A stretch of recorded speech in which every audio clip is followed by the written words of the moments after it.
Hello दोस्तों, नमस्कार। एक बार फिर से आप सभी का बहुत बहुत स्वागत है आपके अपने परिवार मैथ्स पाठ्यक्रम में। दोस्तों, मैं हूं रूपेश यादव। हम लोग देख रहे थे 3250 प्लस वाली बुक से मैथ के साथ साथ रीजनिंग। तो इसके पीछे जो भी क्लासेज हुई है इस सीरीज के, उसके प्लेलिस्ट का लिंक जो है वो आपको इस वीडियो के डिस्क्रिप्शन में देखने को मिल जाएगा, जहां से जाकर के आप पीछे के वीडियोस को देख सकते हैं। सारे नए क्वेश्चन हम लोग इस सीरीज के अंदर देख रहे हैं और नए तरीके से भी हम उसको सोल्व करने का तरीका आपको बता रहे हैं। तो लगातार इस बैच के अंदर आप बने रहिएगा, बहुत ही ज़्यादा आपका बेनिफिशियल होगा। यह बैच आपके सारे कॉम्पिटेटिव एग्जाम के लिए बेनिफिशियल होगा। ठीक है, देखिएगा यहाँ पे पहला क्वेश्चन क्या है। बोला यह गया है कि यदि X square plus 2x plus 9 is equal to X minus 2 into X minus 3 हो तो परिणामी समीकरण जो होगा वह क्या होगा। दरअसल हमें एक ही चीज बताना है इसमें कि यह द्विघात समीकरण होगा कि नहीं होगा। ठीक है, क्योंकि आपके सिलेबस में क्वाड्रेटिक इक्वेशन है, द्विघात समीकरण है, तो द्विघात समीकरण से रिलेटेड ही क्वेश्चन आपसे पूछा जाएगा। और द्विघात समीकरण यानी कि क्वाड्रेटिक इक्वेशन बहुत ही अच्छी तरीके से हम पढ़ा रखे हैं और हर सेट में दो क्वेश्चन आपके यहाँ से पूछा जा रहा है। तो इस वीडियो के डिस्क्रिप्शन में हम आपको क्वाड्रेटिक इक्वेशन वाले वीडियो का लिंक दे देंगे, जहाँ से जाकर के आप कंप्लीट वीडियो को देख सकते हैं और अच्छे तरीके से क्वाड्रेटिक इक्वेशन को समझ सकते हैं। बहुत ही आसानी से आप इजी वे में समझ जाइएगा, तो उस वीडियो को आप देख लीजिएगा।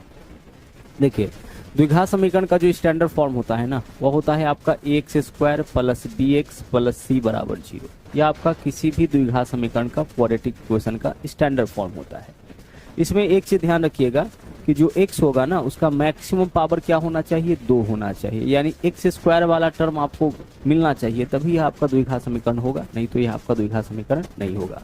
जब आप इसको सोल्व करिएगा ना, तो देखिए इस तरफ आपका एक एक्स स्क्वायर मिल जाएगा, इधर तो आपका है ही, इस तरफ भी एक एक्स स्क्वायर मिलेगा। कब? जब x का x के साथ गुना करिएगा। तो इधर एक एक्स स्क्वायर है और इधर भी एक आपका एक्स स्क्वायर है, तो एक्स स्क्वायर से एक्स स्क्वायर कैंसिल हो जाएगा। इधर प्लस में इधर आएगा तो माइनस में। तो जब आपका एक्स स्क्वायर ही कैंसिल हो जाएगा, इसका सीधा सीधा मतलब है कि इसमें एक्स स्क्वायर वाला टर्म नहीं बचेगा, और जब एक्स स्क्वायर वाला टर्म नहीं बचेगा फिर तो यह आपका एक द्विघात समीकरण नहीं होगा। तो विकल्प ए जो है वो आपका इस क्वेश्चन का सही आंसर हो जाएगा। केवल क्वेश्चन को देख करके आंसर हम लोग बता सकते हैं। आइए इसको करके बताते हैं। जैसे एक्स स्क्वायर बाईं ओर है, x square plus 2x plus 9, यहाँ तक तो ठीक है।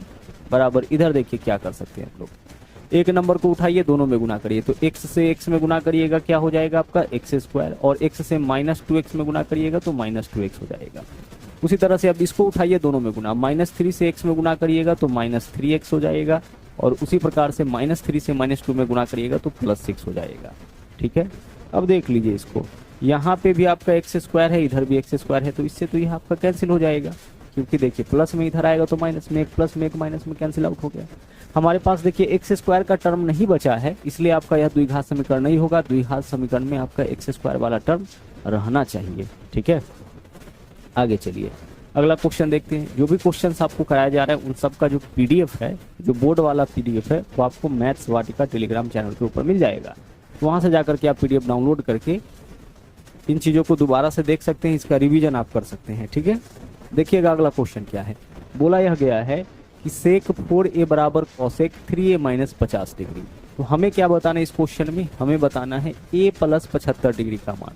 तो अगर a का मान निकाल लेते हैं तो a प्लस 75 डिग्री का मान भी हम लोग आसानी से निकाल सकते हैं।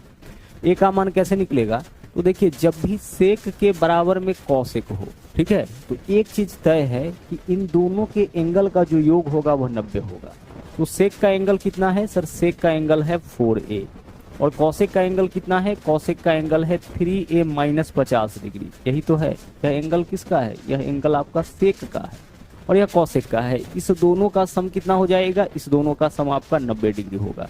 यह कब कब होता है, यहाँ समझ लीजिएगा, जब भी दो इंटरचेंजिंग वाला आपस में बराबर हो। जैसे साइन के बराबर में अगर कभी कॉस दे दिया, जैसे साइन x बराबर कॉस y दे दिया, ठीक है, या फिर tan के बराबर में कभी कॉट दे दे, tan x के बराबर में कॉट y दे दिया। इसके अलावा इंटरचेंजिंग वाला कौन है, सेक है। तो सेक x के बराबर में, ठीक है, सेक x के बराबर में क्या दे दिया है आपका, कॉसेक y दे दिया है। तो इंटरचेंजिंग वाला अगर आपस में बराबर है, यानी साइन कॉस के बराबर, tan कॉट के बराबर और सेक कॉसेक के बराबर, तो यहाँ से एक चीज तय है कि इसका जो एंगल होगा ना, इसका योग पक्का 90 डिग्री होगा, तभी यह दोनों आपस में बराबर होगा। जैसे अगर हम आपसे कहें कि भाई साइन 30 का मान कितना होता है, 1/2 होता है, तो साइन 30 का जो मान होगा ना, वो आपका कॉस 60 के मान के बराबर होता है। कॉस 60 का मान भी 1/2 होगा। तो अगर साइन के बराबर कॉस है, इसका सीधा सीधा मतलब है कि इसके एंगल का योग कितना होगा, 90 डिग्री हो जाएगा। यह सब पे लागू होता है। आप tan 30 डिग्री का मान निकाल के देखिए, जैसे tan 60 का मान निकालिए, tan 60 का मान जो होगा वह किसके बराबर होगा, cot 30 के बराबर होगा, क्योंकि tan 60 का मान भी √3, cot 30 का मान भी √3। तो tan और cot आपस में बराबर है, तो इंटरचेंजिंग वाला आपस में बराबर है, इसका मतलब क्या है, इसके एंगल का योग 90 डिग्री होगा। तो वही चीज़ तो है यहाँ पे, देख लीजिए सेक के बराबर क्या है, कॉसेक है। तो सेक के बराबर कॉसेक है, इसका सीधा सीधा मतलब है कि इसका जो एंगल है और इसका जो एंगल है उसका योग 90 डिग्री हो जाएगा। अब यहाँ से आइए सोल्व करते हैं। 4a में 3a जोड़ेंगे तो 7a इधर हो जाएगा, और -50 है बराबर के अगर इस तरफ आएगा तो +50, तो 90 में 50 जोड़ेंगे 140 डिग्री हो जाएगा। काटिए 7 से, 7 गुना में इधर आएगा तो भाग में ही जाएगा, तो 7 दूना 14 यानी कि 20 डिग्री। तो a का मान आपका 20 डिग्री हो गया। अगर a का मान 20 डिग्री है तो a + 75 यानी 20 + 75 कितना हो जाएगा, 95। जब a का मान आपका 20 डिग्री आ गया तो हमें क्या बताना था, a + 75, तो a की जगह 20, 20 + 75 95 डिग्री हो जाएगा। एक चीज और यहाँ बोला था कि 4a और 3a न्यून कोण होना चाहिए। न्यून कोण का मतलब क्या होता है, 90 डिग्री से छोटा। तो 4a का मान निकाल के देखिए, जब a का मान 20 है तो 4a का मान 20 चौके 80 होगा, तो यह तो न्यून कोण हो जाएगा। जब a का मान आपका 20 है तो 3a का मान 20 या 60 डिग्री, तो यह भी आपका क्या होगा, यह भी आपका न्यून कोण हो जाएगा। तो यह 2 कंडीशन दिया था, इन 2 कंडीशन को भी हम लोग ध्यान में रखेंगे। आगे चलिए, अगला देखिए यहाँ पे क्या है। यह क्वेश्चन आपका पॉलीगन से पूछा गया है। देखिए बोला एक समबाहुभुज। समबाहुभुज का मतलब होता है कि जितना भी भुजा होगा इस आकृति का सब बराबर होगा। बहुभुज किसको बोलते हैं, बहुभुज बोलते हैं 3 या 3 से अधिक भुजाओं से घिरा हुआ बंद समतल आकृति। जो समतल आकृति होगा, 3 या 3 से अधिक भुजाओं से घिरा हुआ होगा, उसी को हम लोग बोलते हैं बहुभुज। जैसे त्रिभुज को भी बहुभुज के श्रेणी में रखते हैं हम लोग। त्रिभुज हो गया, चतुर्भुज, पंचभुज, खष्टभुज, सतभुज, अष्टभुज, सबके सबको हम लोग बहुभुज के श्रेणी में रखते हैं।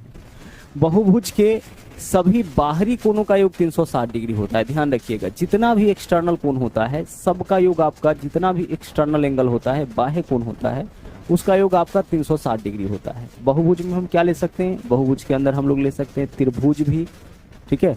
बहुभुज के अंदर हम लोग त्रिभुज ले सकते हैं, चतुर्भुज ले सकते हैं, पंचभुज ले सकते हैं, खष्टभुज ले सकते हैं, सारी आकृति ले सकते हैं। तो आकृति कोई भी होगा उसके बाहरी कोण का जो योग होगा, जैसे देख लीजिए बाहरी कोण आकृति के बाहर, बाहरी कोण यानी कि आकृति के बाहर, बाहरी कोण यानी आकृति के बाहर, इसको जब जोड़िएगा ना, मान लीजिए यह x है, यह y है, यह z है, तो इसका योग कितना हो जाएगा 360 डिग्री। किसी भी बहुभुज के सभी बाहरी कोणों का योग 360 डिग्री। चतुर्भुज का भी देख लीजिए, अगर चारों बाहरी कोण यहाँ से निकालते हैं, इसका योग अगर आप निकालते हैं तो यह भी कितना हो जाएगा, यह भी आपका 360 डिग्री हो जाएगा। पंचभुज के भी सभी बाहरी कोणों का योग 360 डिग्री होगा, पहली चीज। दूसरा, एक से देखिए, यह जो कोण है सीधी रेखा पर है, तो सीधी रेखा पर बनने वाला कोण 180 डिग्री होता है।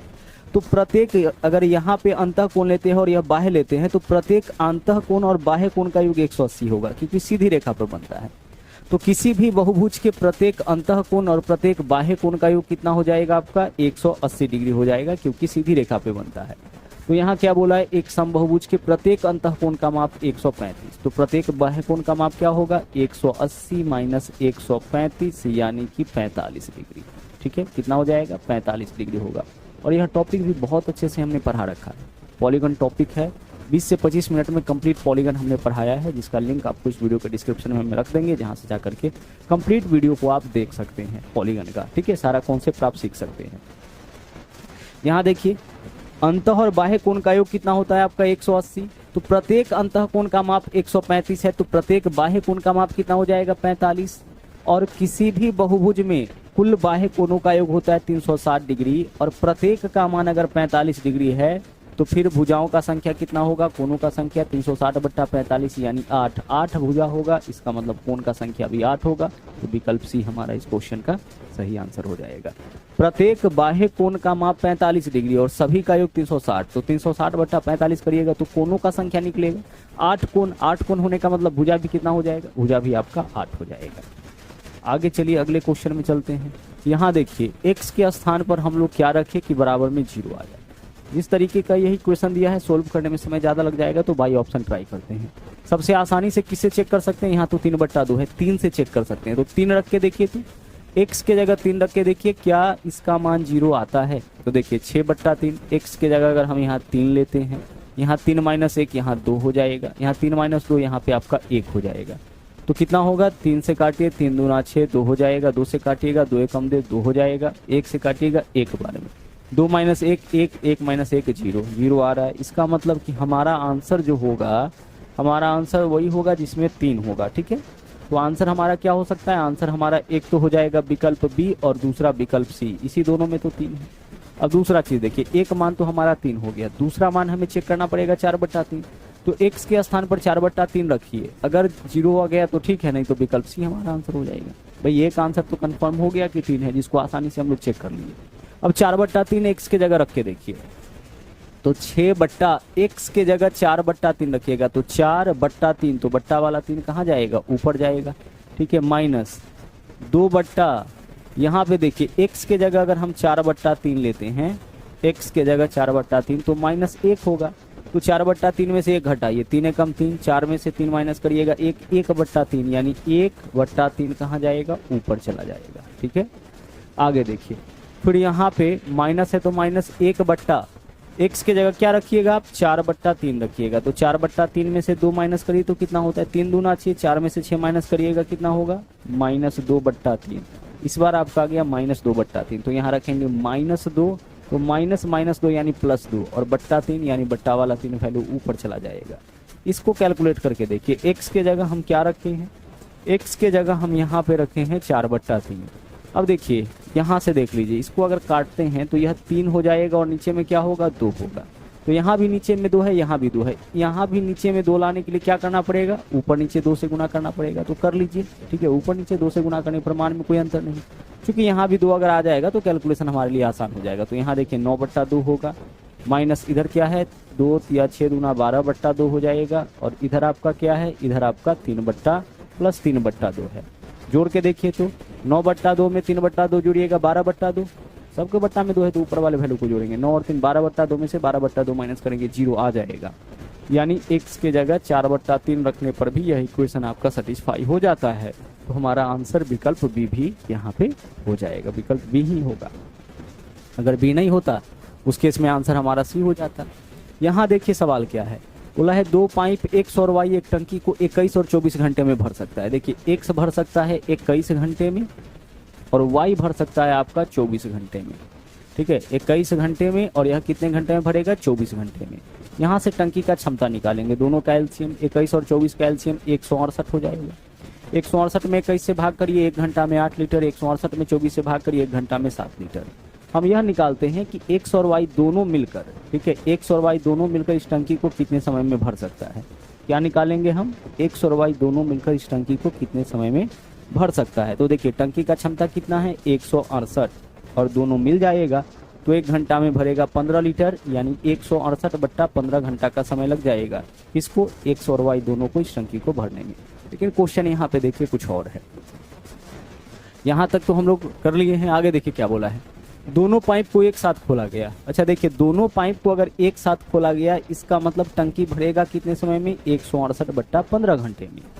दोनों पाइप को एक साथ खोला गया, लेकिन यह पाया गया कि टंकी के तल में रिसाव होने के कारण 48 मिनट अधिक समय लग रहा है। अब यहाँ देखिए मामला क्या हुआ, भरना था कितने समय में, 168/15 घंटा में, लेकिन हुआ क्या है कि 48 मिनट अधिक समय लगा है। 48 मिनट का मतलब कितना हो जाएगा, 48/60 घंटा, इतना घंटा अधिक समय लगा है।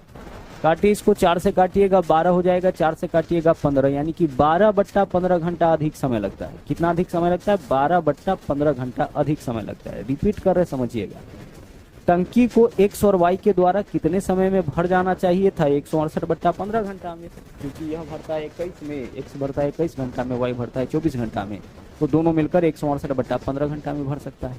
लेकिन 168/15 घंटा में नहीं भरता है, 48 मिनट अधिक यानी 12/15 घंटा अधिक समय लगता है। पूछा क्या है कि टंकी को पूरी तरह भरी होने पर यदि दोनों पाइप को बंद कर दिया जाए तो केवल रिसाव के द्वारा, यानी डिस्टर्बिंग एलिमेंट का यह क्वेश्चन है, डिस्टर्बिंग एलिमेंट के द्वारा टंकी कितने समय में खाली होगा। बोला यह गया है कि अगर रिसाव हो रहा हो, पूरा टंकी भरा हो और रिसाव हो रहा हो, उस केस में टंकी पूरी टंकी जो है वो कितने समय में खाली हो जाएगा। तो जब भी आपका क्वेश्चन आए डिस्टर्बिंग एलिमेंट को अपना काम करने में लगा समय, तो हम लोग फॉर्मूला यूज करते हैं ए बी बट्टा ए माइनस बी, ठीक है, जहाँ ए के स्थान पर रखते हैं हम लोग डिस्टर्ब होने से पहले लगा समय। तो सामान्य समय क्या है टंकी भरने का, 168/15, 168/15 है। अब इस बार देखिए ए के जगह 168/15 रखेंगे। आगे बोला है कि 12/15 अधिक समय लगता है, तो 168 में 12/15 जोड़िए तो 180/15, तो बी का मान कितना हो जाएगा 180/15 घंटा। ए के जगह 168/15, अब आपका समय लग रहा है 12/15 घंटा अधिक, तो 168/15 में 12/15 जोड़िएगा, कितना समय लग रहा है 180/15।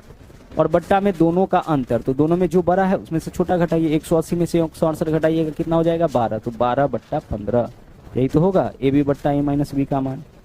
अब यहाँ से इसको सोल्व करिए, देखिए 1/15 यहाँ भी है, 1/15 यहाँ भी है, तो 15 से 15 कैंसिल हो जाएगा, क्योंकि जब आप इसको क्रॉस मल्टीप्लाई करिएगा तो नीचे वाला तो ऊपर चला जाएगा ना, नीचे वाला क्या होगा आपका, नीचे वाला ऊपर चला जाएगा इस तरीके से। तो इस 15 से इस 15 को कैंसिल कर दे, या फिर आप चाहे तो इसको 2 स्टेप में लिख सकते हैं। देखिए इस तरीके से क्या लिख सकते हैं, 168 गुना 180 बट्टा में क्या है आपका, बट्टा में 15 गुने 15, और नीचे वाला उलट के गुना हो जाएगा, 12/15 है तो क्या होगा यह 15/12 हो जाएगा। चलिए अब इसको सोल्व कर लीजिए, इतना घंटा का समय लग जाएगा। तो यहाँ से देखिए 15 से 15 कैंसिल, 15 गुने 12 होता है 180, कैंसिल हो गया, क्या बचा हमारे पास 168। तो 168 घंटे का समय जो है इस रिसाव के द्वारा टंकी को खाली करने में लगेगा। क्वेश्चन आप इस तरीके का बनाते रहेंगे पहले कि एक टंकी जो है 9 घंटे में भरता है, लेकिन टंकी के पेंदे में छिद्र होने के कारण 10 घंटे का समय लगता है, तो छिद्र के द्वारा पूरी टंकी को खाली करने में क्या समय लगेगा, तो हम यहाँ पे भी फॉर्मूला लगाएंगे, डिस्टर्बिंग एलिमेंट को अपना काम करने में लगा समय ए बी यानी कि 9 गुने 10 बट्टा ए माइनस बी, कितना घंटा लग जाएगा 90 घंटा। जहाँ ए के स्थान पर हम लोग लिखेंगे डिस्टर्ब होने से पहले लगा समय, बी के स्थान पर डिस्टर्बिंग के बाद लगा समय, और बट्टा में दोनों समय का अंतर। वही क्वेश्चन है, इसको थोड़ा सा अलग तरीके से पूछा है। यहाँ देखिए मैथ्स वाटिका 2.0 इस एप्लीकेशन के ऊपर हमारा एक बैच चल रहा है, ब्रह्मास्त्र बैच। ब्रह्मास्त्र बैच नाम हमने इस बैच का इसलिए रखा है क्योंकि यह एकमात्र ऐसा बैच है जो सारे कॉम्पिटिटिव एग्जाम के लिए, जैसे अलग अलग एग्जाम के लिए आप अलग अलग कोर्स खरीदते हैं, इसकी ज़रूरत आपको नहीं पड़ेगी अगर आप ब्रह्मास्त्र बैच से पढ़ते हैं। इसके अंदर कंप्लीट मैथमेटिक्स आपको पढ़ाया जाएगा। 399 रुपये इस कंप्लीट बैच का फी है, जिसके अंदर आपको मैथ फाउंडेशन बैच का सब्सक्रिप्शन आपको फ्री में मिल जाएगा। यानी पुराना एक बैच का सब्सक्रिप्शन आपको इसके अंदर मिलेगा, साथ ही साथ जो इस बैच के अंदर आपको पढ़ाया जाएगा वो क्वेश्चन आपका 2022 और 23 के अलग अलग एग्जामों में जो पूछा गया उसी को कराया जाएगा। सब क्वेश्चन को आपको चैप्टर वाइज और टाइप वाइज जो है इस बैच के अंदर अरेंज किया गया है, ठीक है। चलिए आगे देखिए यहाँ पे क्या है, बोला है निम्नांकित चार्ट एक कंपनी के द्वारा ABCD E और F नामक शाखाओं द्वारा बेची गई कारों की संख्या को दर्शाता है। सब ब्रांच है ABCDEF, जो जितना कार बेचा है सब दे रखा है, और यहाँ पे हमें क्या बताना है, कितनी शाखाओं में कारों की बिक्री सभी 6 शाखाओं की औसत बिक्री से अधिक थी। यहाँ देखिए ए कितना बेचा है 850, बी कितना बेचा है 725, सी बेचा है 650। हमें क्या बताना है कि सभी शाखाओं का जो औसत बिक्री है, तो औसत बिक्री कैसे निकालते हैं, सभी के बिक्री को जोड़ करके और 6 से भाग करेंगे। तो जोड़िए, यहाँ देखिए 0 0 5 5 10, 10 के लिए क्या लिखेंगे 0 हासिल 1 हो गया, 1 और 1 2, 2 और 5 7, 7 और 5 12, 12 2 14, 14 5 19, 19 के लिए लिखेंगे 9 हासिल कितना हो जाएगा 1, 4 और 1 5, 5 और 7 12, 12 5 17, 17 6 23, 23 7 30, 30 और 8 कितना हो जाएगा 38 हो जाएगा। तो यहाँ हो गया आपका 3890, और बट्टा में कितना 6। सभी 6 शाखाओं की बिक्री को जोड़ करके 6 से भाग करेंगे तभी तो औसत बिक्री निकलेगा। तो 6 से भाग करिए, 6 उन्हें 6 36 हो जाएगा, क्या बचेगा 2 बचेगा ना, 29 6 चौके 24, 5 बचेगा 50, 6 8 48 दशमलव, तो 648 दशमलव समथिंग यह आपका औसत आ जाएगा, ठीक है। 648 दशमलव समथिंग, आगे नहीं जाना है, हमें यह बताना है कि औसत बिक्री से अधिक किसका किसका है। तो 648 से अधिक यह वाला है नहीं, यह वाला है नहीं, तो कितने शाखा है जिसका बिक्री औसत से ज़्यादा है, तो औसत से ज़्यादा देख लीजिए 1 2 3 4, इन 4 शाखाओं का जो बिक्री हुआ है वो औसत से ज़्यादा है। तो हमारा आंसर बस यही हो जाएगा विकल्प सी, कितने शाखाएं हैं जिनका बिक्री औसत बिक्री से ज़्यादा। औसत बिक्री कैसे निकालिएगा, सभी 6 शाखाओं के बिक्री को जोड़ करके 6 से भाग करके। आगे चलिए, यहाँ देखिए इसको हम लोगों को भिन्न के रूप में निरूपित करना है। तो 0.47 जो बार बार आया है उसको एक बार लिखिए और उसके ऊपर यह सिंबल लगाइए। तो देखिए 4 7 4 7 4 7 बार बार आया है, तो 4 7 के ऊपर एक रिंग लगाएंगे। अब यहाँ से देख लीजिए, रेकरिंग हटाने का तरीका है, जितना संख्या के ऊपर से रेकरिंग हटाना होगा बट्टा में उतना 9। 2 संख्या के ऊपर से हटाना है, बट्टा में 2 9 47 बट्टा 99, विकल्प भी आपका आंसर हो जाएगा। जो संख्या रिपीट करेगा उसके ऊपर यह सिंबल लगाएंगे। यहाँ रिपीट 4 किया है कि 7 सर 47 किया है, पूरा 47 47, तो पूरे 47 के ऊपर रेकरिंग। अब 2 नंबर के ऊपर से रेकरिंग हटाना हो तो बट्टा में 2 9 लिखिए, बस आंसर आपका 47 बट्टा 99 हो जाएगा। यहाँ देखिए क्या बोला है, यदि ए बी बराबर x प्लस 3, बी सी बराबर 2x, ए सी बराबर 4x माइनस 5, तो x का मान क्या होगा। फिर बोला है बी ए सी पर स्थित है, बी कहाँ पे है, ए सी पर स्थित है। अब इस तरीके से देखिए यह लाइन है, अब बी ए सी पे स्थित है, तो यह पॉइंट हो गया ए, यह पॉइंट हो गया सी, और इसमें कहीं पे आपका बी स्थित है। यहाँ पे बी हम ले लिए, ठीक है। क्वेश्चन में क्या बोला है, बी कहाँ स्थित है, ए सी पर, तो ए सी पर हम बी को रख दिए। अब ए बी का मान x प्लस 3, देखिए ए से बी तक का मान कितना है, x प्लस 3। आगे बी सी का मान है 2x। इसके अलावा ए सी का मान कितना है, 4x माइनस 5 है। आप एक चीज देखिए, ए सी अगर हम ए से लेकर के सी तक का मान निकालना चाहे तो कैसे निकालेंगे। तो सर सबसे पहले तो ए से लेकर के सी तक का मान है 4x माइनस 5, ठीक है। ए से लेकर के सी तक का मान क्या है, 4x माइनस 5, ए सी का मान तो ये दिया है। क्या हम इस दोनों के मदद से ए सी का मान निकाल सकते हैं, A B plus B C करके निकाल सकते हैं। तो ए बी का मान x प्लस 3, बी सी का मान 2x, A B plus A C, sorry A B इतना हो जाएगा, बी सी इतना हो जाएगा, A B plus B C, यह भी ए सी हो गया, दोनों ए सी का मान है बराबर। सोल्व इसको कर लीजिए, देखिए x प्लस और 2x कितना हो जाएगा, 3x, तो 3x प्लस में है, इधर आके 4x में से माइनस होगा तो केवल x बचेगा, बराबर -5 इधर आके 3 में जुटेगा, जो इधर माइनस में उधर जाएगा तो प्लस में, तो x का वैल्यू हो जाएगा आपका 8। विकल्प बी आपका इस क्वेश्चन का सही आंसर हो जाएगा। ए सी का मान दे रखा था पहले से इतना, अगर हम A B plus B C करें तो यह भी ए सी के बराबर होगा, दोनों ए सी है इसलिए दोनों को आपस में बराबर किए, यहाँ से हम लोग x का मान निकाल लिए। यहाँ देखिए क्वेश्चन क्या है, एक विक्रेता ने 25 लैपटॉप 12% लाभ पर, 15 लैपटॉप 20% लाभ पर बेचा। यदि सभी 40 लैपटॉप को 18% लाभ पर बेचा होता तो उसका लाभ 30,000 बढ़ जाता। यदि सभी 40 लैपटॉप का क्रय मूल्य बराबर है तो प्रत्येक लैपटॉप का क्रय मूल्य बताइए।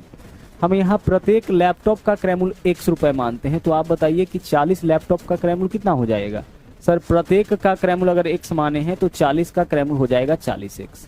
अच्छा पूरे 40 लैपटॉप पे लाभ कितना हुआ है, 18% का, तो 40x का 18% यानी कि गुना 18/100, कुल इतना लाभ हो जाएगा सभी 40 लैपटॉप को बेचने पे, ठीक है। आगे चलिए फिर अलग अलग इसको बेचिए, पूरे 40 लैपटॉप को पहले यहाँ एक साथ बेचिए, अलग अलग देखिए कैसे बेचा है। 25 लैपटॉप पर 12% लाभ, तो 25 लैपटॉप का क्रय मूल्य 25x, एक का क्रय मूल्य x, तो 25x गुना 12% लाभ यानी 12/100, इतना का लाभ हो जाएगा 25 लैपटॉप पर। बचा 15 लैपटॉप पर कितना लाभ हुआ है, बचे 15 लैपटॉप पर 20%, तो 15 लैपटॉप का कीमत 15x, 20% का लाभ यानी 20/100, यह हो गया 15 लैपटॉप का लाभ, ठीक है। यह लाभ किसका है, यह पूरे 40 का है, यह 25 का, यह 15 का जोड़ेंगे, यह भी 40 लैपटॉप का लाभ।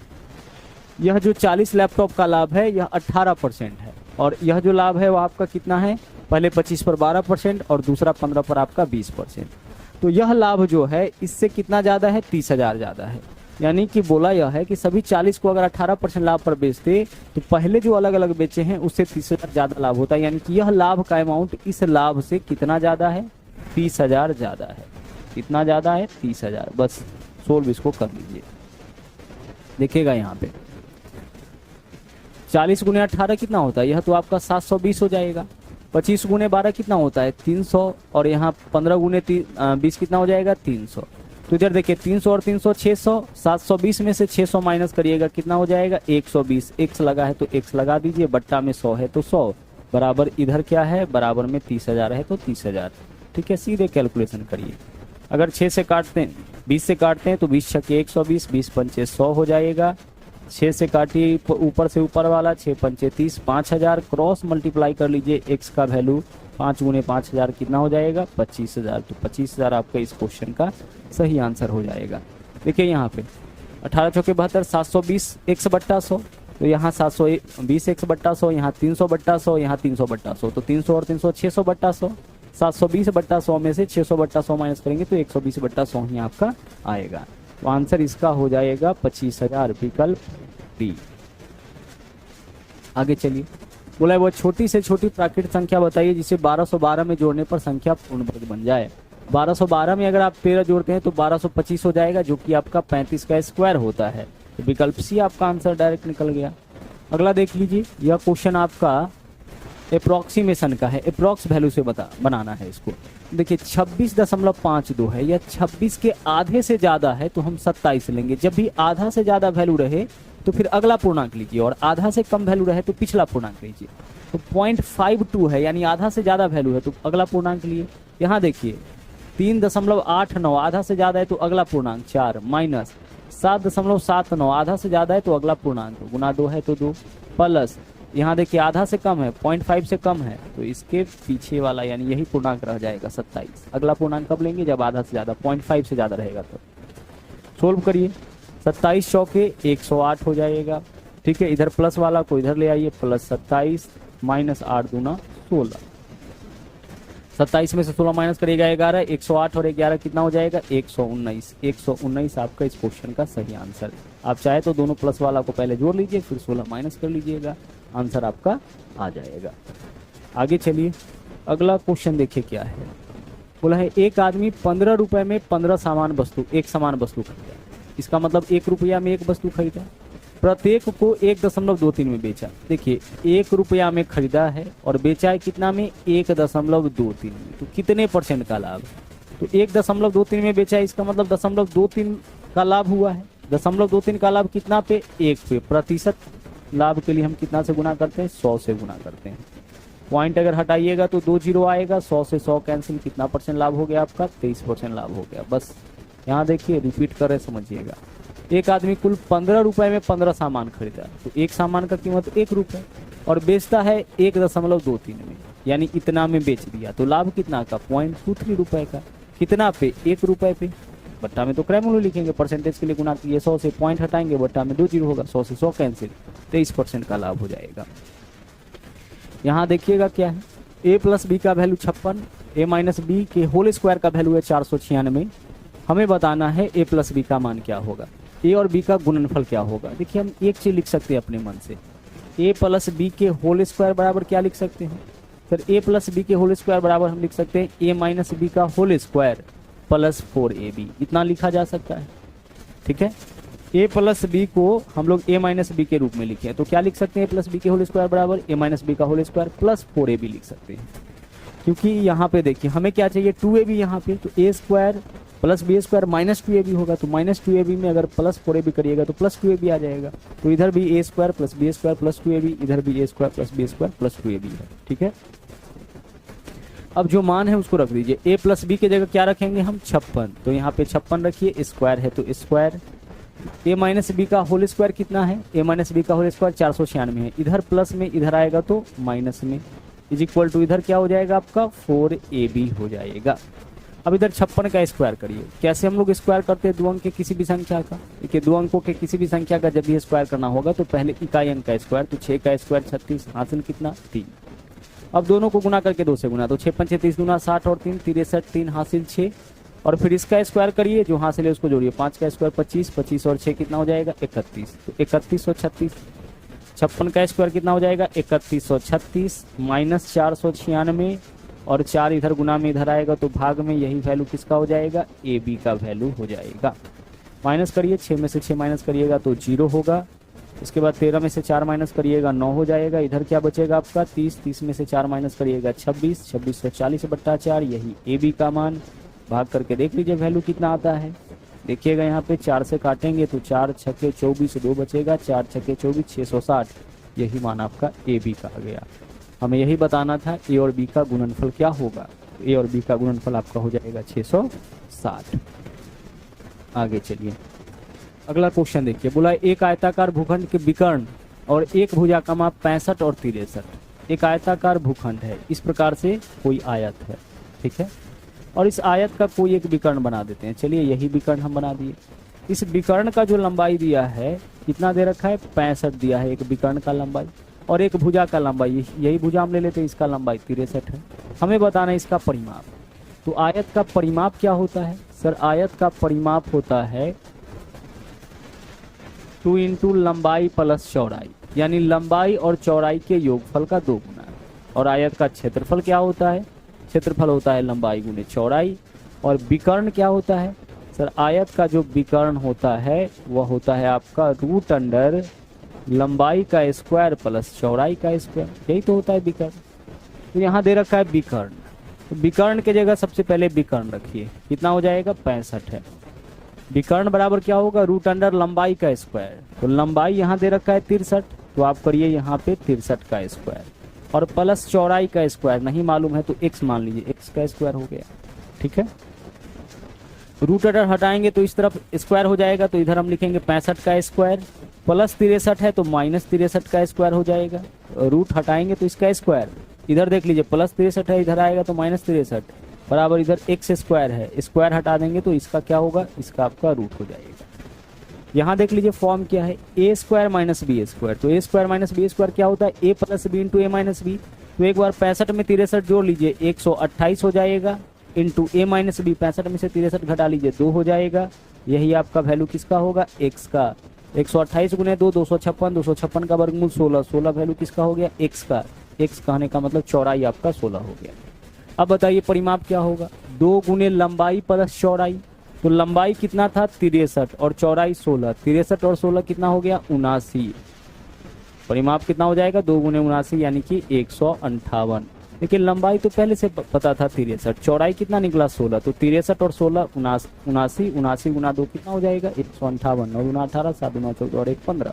यही आपका भूखंड का क्या होगा? परिमाप होगा। परिमाप के लिए हमें पहले चौड़ाई निकालना पड़ा। अगला देखिए क्वेश्चन क्या है? अगला क्वेश्चन है,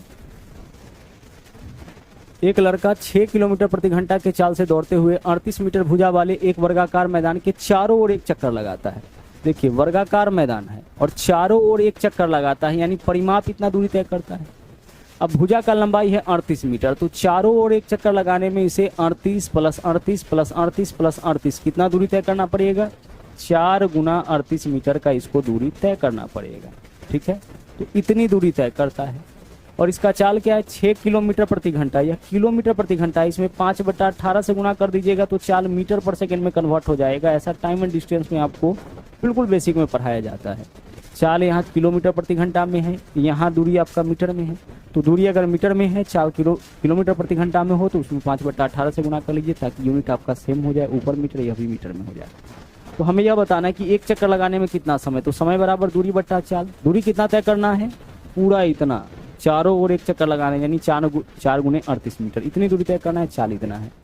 16 करिए, 6 से काटिएगा, 6 3 18, यहाँ हो जाएगा, मीटर से मीटर कैंसिल, बट्टा वाला 5 ऊपर चला जाएगा, तो 5 चौके 20 और 20 गुने 38 कितना हो जाएगा? 760, और बट्टा में 5, इतना सेकेंड का समय लग जाएगा। 5 से भाग करिए, कितना हो जाएगा? 5 से भाग करिएगा, यहाँ पे कुछ गड़बड़ हो गया क्या? 4 गुने 38 है ना? हाँ जी, 1 सेकेंड रुक जाइएगा। तो 4 गुने 38 और यहाँ पे बट्टा वाला 3 जाएगा ना ऊपर, देख लीजिए यहाँ पे हम क्या लिख सकते हैं? 4 गुना 38, बट्टा वाला 3 भी चला जाएगा ऊपर, और यहाँ बट्टा में क्या रहेगा? 5, इतना सेकेंड का समय आपका लग जाएगा। यह 3 कहाँ जाएगा? ऊपर चला जाएगा। तो 4 तिया 12 8 96, 6 4 तिया 12 8 96, 6 हासिल 9, और 12 तिया 36 और 9 45, 456 बट्टा कितना? 5। 5 से भाग करिए, 5 9 45, 5 एकम 5, 5 दूना 10, 91.2। विकल्प ए आपका इस क्वेश्चन का सही आंसर हो जाएगा। ठीक है, चलिए, तो यह था आपका आखिरी क्वेश्चन। इस वीडियो में इतना ही। और हाँ, अगर आप हमारे चैनल पर नए हैं तो इस चैनल को सब्सक्राइब जरूर करें, इसके अलावा लाइक और शेयर करते रहे। तो मिलते हैं अगले वीडियो में इसके बाकी बचे क्वेश्चंस के साथ। थैंक यू, जय हिंद।